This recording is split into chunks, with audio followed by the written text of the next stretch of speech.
ನಮ್ಮ ಪ್ರಧಾನಿ ಇದ್ದಾಗಿಂದ ಇರ್ಬೋದು, ದೇಶವನ್ನು ದಿವಾಳಿ ಆಗೋದ್ರಿಂದ ಆ ರಿಸೆಷನ್, ಅಮೇರಿಕನ್ ರಿಸೆಷನ್ನ ನಮ್ಮ ದೇಶಕ್ಕೆ ಮುಟ್ಟದೇ ಇರೋ ಹಾಗೆ ನೋಡ್ಕೊಂಡವರಾಗ್ಬೋದು. ಇಂತಹ ಆರ್ಥಿಕ ತಜ್ಞರು ನಮ್ಮನ್ನು ಇವತ್ತು ಅಗಲಿರೋದು ನಮ್ಮೆಲ್ಲರ ಒಂದು ದೌರ್ಭಾಗ್ಯನೇ ಸರಿ.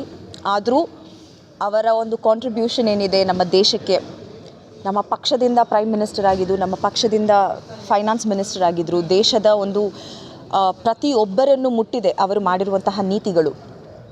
ಅವರ ಅಗಲಿಕೆ ಖಂಡಿತ ಇಡೀ ಕಾಂಗ್ರೆಸ್ ಪಕ್ಷ ಅಷ್ಟೇ ಅಲ್ಲ, ಇಡೀ ದೇಶಕ್ಕೆ ಒಂದು ದುಃಖ ತಂದಿದೆ. ಆದರೆ ಅದೇ ಒಂದು ಕಾರಣಕ್ಕೆ ನಮ್ಮ ಏನು ಕಾಂಗ್ರೆಸ್ ಪ್ಲೆನರಿ ಸೆಷನ್ ಇತ್ತು, 100 ವರ್ಷದ ಶತಮಾನೋತ್ಸವ ಏನಿತ್ತು ಗಾಂಧಿಯವರು ಬೆಳಗಾವಿಲಿ ಮಾಡಿದಂತಹ ಸೆಷನ್, ಅದನ್ನು ಕೂಡ ನಿಲ್ಲಿಸಿದ್ದೀವಿ.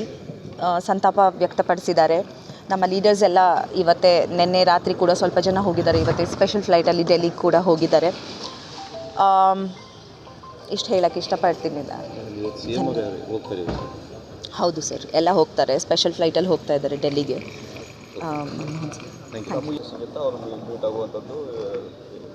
ಇಲ್ಲ ಸರ್, ನಾನೀಗ ಬೆಂಗಳೂರಿಗೆ ಹೊರಟಿದ್ದೀನಿ. ಇಲ್ಲ, ನಾನು ಭೇಟಿ ಆಗಿಲ್ಲ ಯಾವತ್ತೂ. ಬೇಜಾರಾಗುತ್ತೆ ನೆನೆಸ್ಕೊಂಡ್ರೆ.